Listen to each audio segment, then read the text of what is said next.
Hello दोस्तों, नमस्कार। हिंदी साहित्य जगत में आप सभी बच्चों का स्वागत है। दोस्तों, हम लोग हिंदी साहित्य के अंतर्गत आने वाले जितने भी हमारे महान कवि हैं, उन सब से हम लोग परिचित होंगे। आज का हमारा विषय है विद्यापति।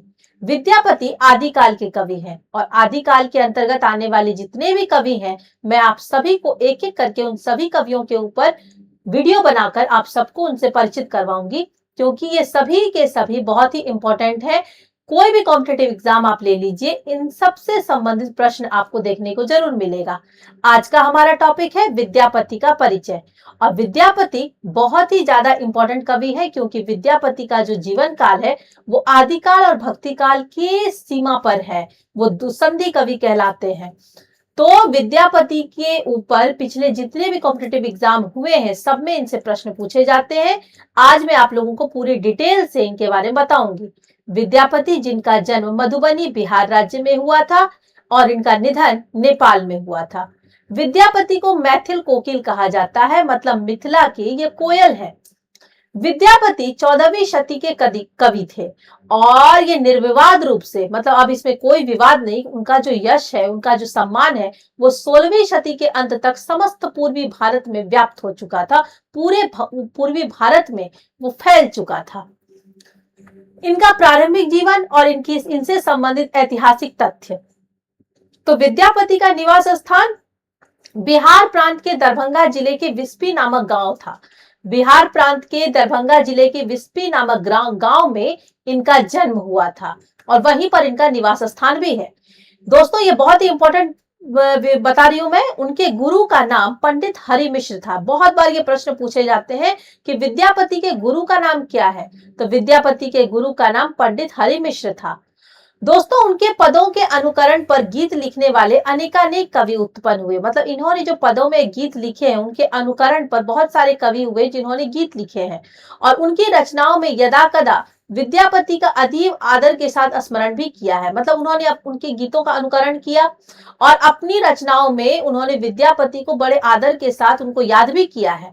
पर आश्चर्य यह है कि 20वीं शताब्दी के पूर्व कवि के समस्त पदों को एकत्रित करके उपस्थित करने वाला ना तो कोई संग्रह, ना तो कोई संकलन ग्रंथ हमें उपलब्ध नहीं होता है। मतलब इनकी समस्त पदों को एक साथ संकलित करके एक ग्रंथ के रूप में प्रकाशित कर देना या एक ग्रंथ के रूप में हमें मिलना, ऐसा हमें नहीं मिल पाया है। किसी ने भी इनके समस्त पदों को एकत्रित करके एक ग्रंथ में प्रकाशित नहीं किया।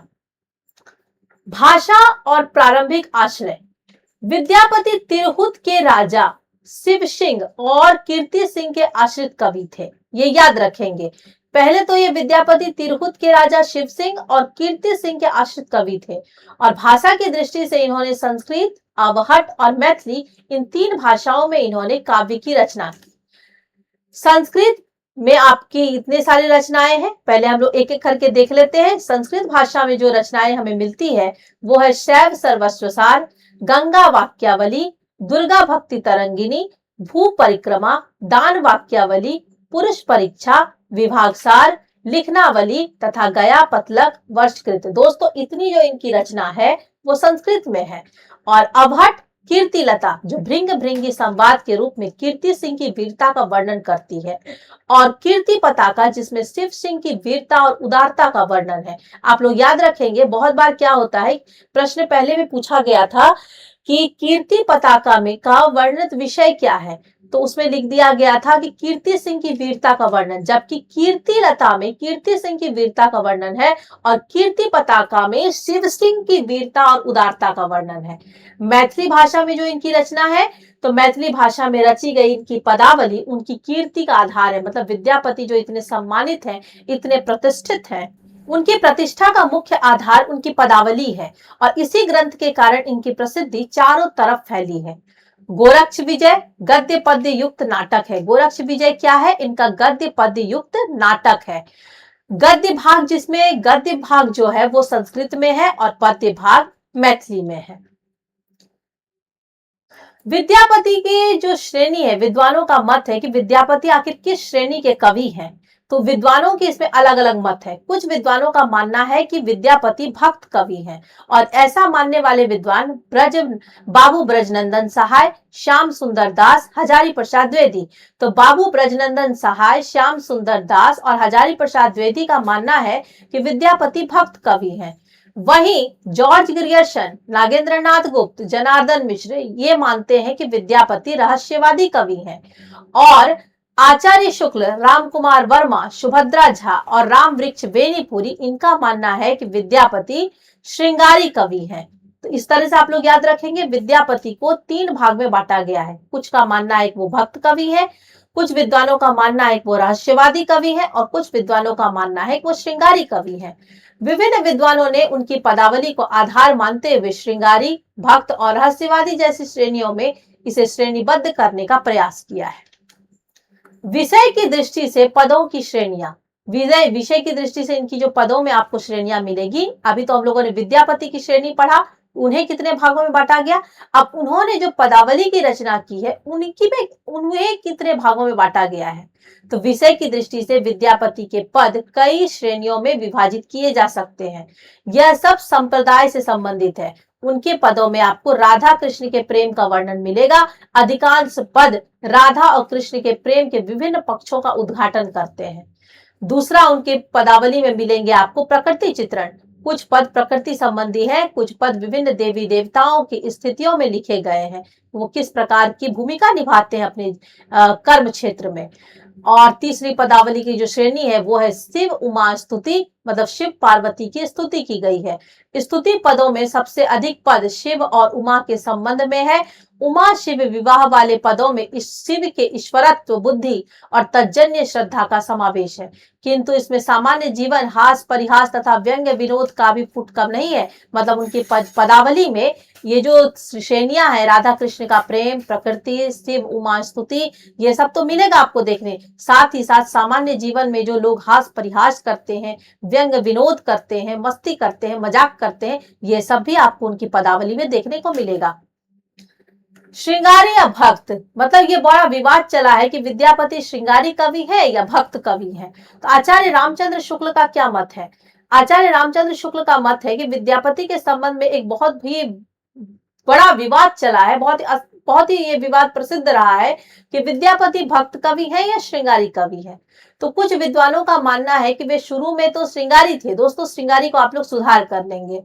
शुरू में तो वो श्रृंगारी थे, लेकिन बाद में वो भक्त हो गए। जबकि इस विचार से बहुत कोई सहमत नहीं है। आचार्य रामचंद्र शुक्ल का कहना है कि विद्यापति के पद अधिकतर श्रृंगारी है। आचार्य शुक्ल का मानना है कि विद्यापति के अधिकतर पद क्या है? श्रृंगारी है, और जिनमें नायिका और नायक राधा और कृष्ण है। इन पदों की रचना जयदेव की गीत गोविंद के अनुकरण पर है। मतलब एक महान कवि हुए हैं संस्कृत के जयदेव, उनकी रचना है गीत गोविंद, और उनके ही अनुकरण पर, उनके अनुसार इन्होंने अपने पद में राधा और कृष्ण की वर्णन किए हैं। इनका माधुर्य अद्भुत था। इनके जो पदों में, उनकी जो काव्य में मधुरता है, माधुर्यता है, वो बड़ा ही अद्भुत है।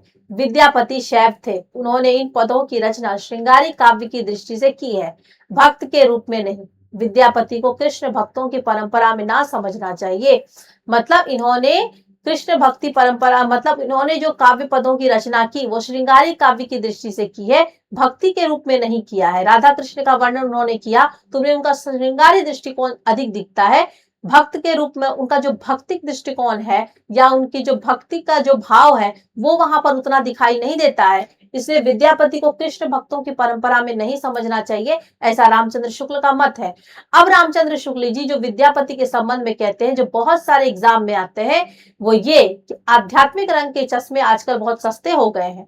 उन्हें चढ़ाकर जैसे कुछ लोगों के पदों को आध्यात्मिक संकेत बताया है, वैसे विद्यापति के इन पदों को भी। मतलब उनका मानना है कि बहुत सारे लोग होते हैं जो किसी कवि की रचना को देखकर तुरंत बता देते हैं कि वो आध्यात्मिकता से जुड़े हुए हैं। भले उनकी रचना किसी श्रृंगार से जुड़ी हुई हो, लेकिन यदि वो किसी देवी देवता से जुड़े हुए हैं तो लोग क्या करते हैं, उसे तुरंत आध्यात्मिकता बता देते हैं। ऐसा बहुत सारे कवियों के पदों को देखकर इन लोगों ने किया है, और आज विद्यापति के पदों को देखकर भी विद्वान यही कर रहे हैं, क्योंकि आचार्य शुक्ल का मानना है कि ये श्रृंगारी कवि अधिक है, भक्त कवि कम है।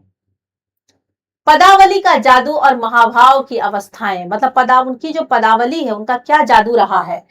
तो पदावली के जिस वर्ग के पदों के लिए विद्यापति की प्रसिद्धि है वह है राधा कृष्ण प्रेम।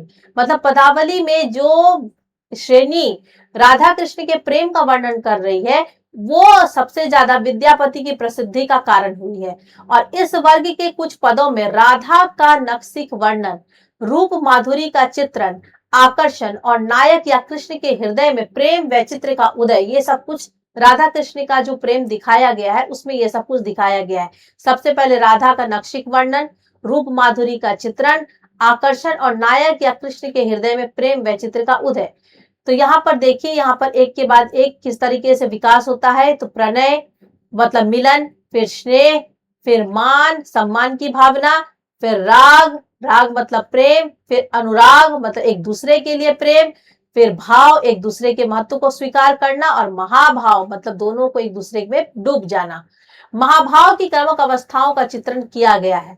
अच्छा, सूर्यकांत त्रिपाठी निराला ने जो इन्हीं विशेषताओं के आधार पर विद्यापति के पदों को मादकता, विद्यापति के पदों की जो मादकता है मतलब उसकी जो नशा है उसे उन्होंने नागिन की लहर कहा है। जैसे नागिन की लहर उतरती नहीं है वैसे विद्यापति के पदों की जिसको नशा चढ़ जाए वो उनके ऊपर से नहीं उतरता है। लोक जीवन से जुड़ाव, जातीय कवि, विद्यापति को लोक जीवन से जुड़ा हुआ कवि भी कहा जाता है और इन्हें जातीय कवि भी कहा जाता है। पूर्ववर्ती संस्कृत कवि हैं एक क्षेमेंद्र और जयदेव, ये संस्कृत कवि हैं पहले के।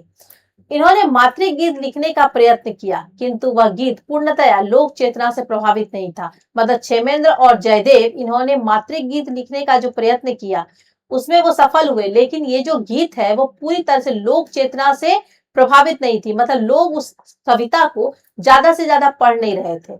गीतों को लोक जीवन के अत्यंत निकट ला खड़ा किया किसने? विद्यापति ने। विद्यापति ने क्या किया? उन्हीं गीतों को लोक भाषा में लिखा और लोक जीवन से अत्यंत निकट, मतलब लोक जीवन, लोगों के जीवन से बहुत हद तक उसे जोड़कर खड़ा कर दिया। और बहुत बार तो उन्होंने लोक धुन और रागों तक को सीधे अपना लिया। मतलब उनके द्वारा गाए हुए पद, उनके द्वारा गाए हुए पदावली आप देखेंगे कि बिहार के मिथिला प्रांत में महिलाओं के मुंह पर चढ़े रहते हैं। वो बहुत सारे मांगलिक अवसर पर उस गीत को गाते हैं। डॉक्टर बच्चन सिंह ने इन्हें जातीय कवि कहा। यह बड़ा प्रश्न पूछा जाता है कि जातीय कवि किसे कहा जाता है? तो विद्यापति को। विद्यापति को जातीय कवि कहा किसने? तो किसने कहा? डॉक्टर बच्चन सिंह ने। उपाधियां और हिंदी साहित्य में योगदान। अब विद्यापति को बहुत सारी उपाधियां प्राप्त हैं। तो विद्यापति पाठक समाज द्वारा विभूषित उपाधियां क्या क्या मिली है इनको उपाधियां? तो इन्हें अभिनव जयदेव कहकर पुकारा गया है, कवि शेखर कहकर पुकारा गया है, कवि कंठहार कहकर पुकारा गया है, मैथिल कोकिल कहा जाता है विद्यापति को, पंचानन कहा जाता है विद्यापति को, खेलन कवि कहा जाता है विद्यापति को। ये याद रखेंगे। हिंदी कविता की यात्रा में विद्यापति पद, गीत और श्रृंगार परंपरा की आरंभिक कड़ी है जिसके विकास से हिंदी कविता समृद्ध हुई। मतलब हिंदी कविता की जो यात्रा निकली है उसमें विद्यापति के पद, गीत और श्रृंगार परंपरा की जो एक शुरुआत हुई, ये आरंभिक कड़ी है। मतलब इसकी हिंदी कविता में ये एक आरंभिक कड़ी है, यहीं से ये शुरुआत होती है और उसका विकास हुआ। जैसे जैसे विकास हुआ वैसे वैसे हिंदी कविता समृद्ध होती गई। लेखन कार्य इन्होंने पहला किस रूप में किया? तो राजा और रानियों का मार्गदर्शन भी किया इन्होंने अपने लेखन कार्य के द्वारा। महाकवि विद्यापति संस्कृत, अवहट, मैथिली आदि अनेक भाषाओं के प्रकांड पंडित थे। शास्त्र और लोक दोनों ही संसार में उनका असाधारण अधिकार था। मतलब इनके पास शास्त्र विद्या भी था, लोक विद्या भी था और इस संसार में उनके अंदर असाधारण अधिकार था कि वो दोनों से जुड़े हुए बहुत सुंदर सुंदर काव्य की रचना कर सकते थे। कर्मकांड हो या धर्म हो, सभी क्षेत्रों में विद्यापति अपने कालजयी रचनाओं के बदौलत जाने जाते थे। अनेक राजाओं के शासनकाल में रहकर अपने दूरदर्शन से उनका मार्गदर्शन करते हैं। मतलब अनेक राजाओं के शासनकाल में रहे और अपने दूरदर्शिता से, मतलब अपने यहाँ अभी वो हैं और 10 साल बाद क्या होने वाला है ये वो आज ही अनुभव कर सकते हैं। इससे उन्होंने बहुत सारे राजाओं का मार्गदर्शन किया है। प्रमुख राजा जिनके संरक्षण में इन्होंने काम किए हैं वो प्रमुख राजा कौन कौन है? तो देव सिंह, कीर्ति सिंह, शिव सिंह, पद्म सिंह, नर सिंह, भैरव सिंह, चंद्र सिंह। ये प्रमुख राजा हैं जिनके दरबार में, जिनके आश्रय में विद्यापति रहे। और किन कुछ रानियां थी जिनके वो सलाहकार के रूप में रहे। तो महाकवि इसी राजवंश की 3 रानियों के भी सलाहकार रहे हैं। 3 रानियों के भी सलाहकार रहने का इनको सौभाग्य प्राप्त है। वो 3 रानियां कौन है? तो लखीमा देवी, विश्वास देवी, धीरमती देवी, ये 3 रानियां हैं जिनके वो सलाहकार रहे हैं। लेखन कार्य भाग 2 में संस्कृत रचनाएं। तो अब आप देख लेंगे कौन कौन सी संस्कृत रचना है। तो भू परिक्रमण राजा देव सिंह की आज्ञा से इन्होंने लिखा था। इसमें बलराम से संबंधित शाप की कहानियों के बहाने मिथिला के प्रमुख तीर्थ स्थलों का वर्णन है। किसमें? भू परिक्रमण में। दूसरा है इनका पुरुष परीक्षा, तीसरा गोरक्ष विजय, चौथा लिखनावली, पांचवा विभाग सार, छठा शैव सर्वस्व सार, सातवां शैव सर्वस्व सार, प्रमाण भूत प्रमाण संग्रह, विद्यापति संस्कृत ग्रंथावली। शैव सर्वस्व सार में एक पुराण संग्रह है जिसका प्रमाण भूत के तौर पर विद्यापति की संस्कृत ग्रंथावली को समेटा गया है।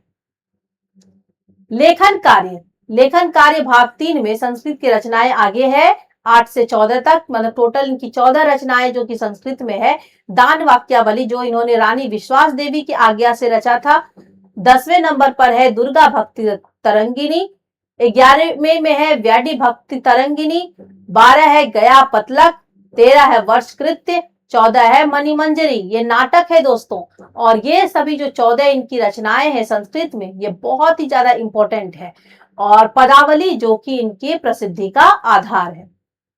अवहट भाषा में जो इनकी रचना है वो है कीर्तिलता, कीर्तिगाथा अथवा रसवानी और कीर्ति पताका। ये 3 जो इनकी रचना है वो अवहट में है। इसके अतिरिक्त शिव सिंह के जो राज्यारोहण हुआ उनका वर्णन एवं युद्ध वर्णन से संबंधित इनके कुछ अवहट पद भी मिलते हैं जो कि छिटपुट में है। और ये सबसे इंपॉर्टेंट जो इनकी पदावली है जो कि मैथिली भाषा में है, मात्र एक रचना पदावली, और यही एक पदावली इनकी प्रसिद्धि का आधार है। विद्यापति जो सभी जगह प्रसिद्ध है, पूरे पूर्वी भारत में प्रसिद्ध है, वो इनकी पदावली के कारण ही प्रसिद्ध है। तो इस प्रकार दोस्तों आपने देखा कि विद्यापति के जीवन परिचय से हम लोग परिचित हुए, उनके गुरु के विषय में जाने, उनकी रचनाओं के विषय में जाने, उनके आश्रयदाताओं के बारे में जाने, वो कौन कौन से रानियों के सलाहकार थे वो भी जाना। इसके साथ ही यह वीडियो हमारा यही समाप्त हुआ। मैं उम्मीद करती हूँ कि ये वीडियो को लास्ट तक देख लेने के बाद विद्यापति से संबंधित बहुत ही इंपॉर्टेंट चीजों की जानकारी मैंने आप लोगों को दिया और जो कि आप ग्रहण भी कर पाए। लेकिन यदि ये वीडियो लास्ट तक सुनने के बाद भी आप लोगों के मन में कोई प्रश्न हो, यदि किसी भी प्रकार की समस्या हो, तो आप लोग जरूर उस प्रश्न को आप लोग कमेंट बॉक्स में पूछेंगे। मैं आपके सभी प्रश्नों का उत्तर दूंगी। तो दोस्तों अब मैं आप लोगों से विदा लेती हूँ। बहुत बहुत धन्यवाद। अगली वीडियो में मैं मिलूंगी आपके साथ हिंदी के अन्य कवियों के साथ। तो मैं आप लोगों से विदा लेती हूँ। धन्यवाद।